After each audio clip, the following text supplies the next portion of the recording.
We get started with new details in the deadly Grant County crash. Investigators say a 10-year-old boy was behind the wheel of a pickup when it crashed into a canal, killing the boy's father, 45-year-old Scott Colvis, and 8-year-old brother Corey Colvis. KXLY4's Aaron Luna spoke exclusively with one of the men who helped to rescue two Colvis boys from the icy water.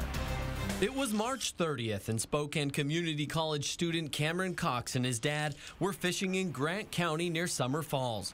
Scott Colvis and his 3 boys were in their pickup truck on the other side of the canal.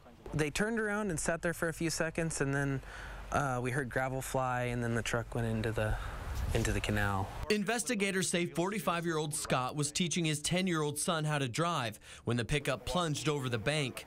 Cox and his dad raced to the other side. By the time we drove around, the truck was submerged and there was 4 people floating in the water. The quick current pulling the family downstream. You know, they were screaming, "Help us, help us." The 2 fishermen had to drive down the canal to get ahead of the Colvis family. Because we were going like 30 miles an hour and they were just about keeping up with us. When they were far enough ahead, Cox jumped out and raced into the canal, grabbing the first boy, carrying him up the steep bank. I gave him my coat and I said, "You're going to have to wait here. You're going to have to hold on because I have to go get your brother." He then went back for the second, who was holding onto a rock barely above water. I reached down and grabbed him, pulled him out of the water, and he didn't have any shoes, so he couldn't walk up the rocks. I put him on my back. Unfortunately, there was no way for Cox to reach 8-year-old Corey Colvis.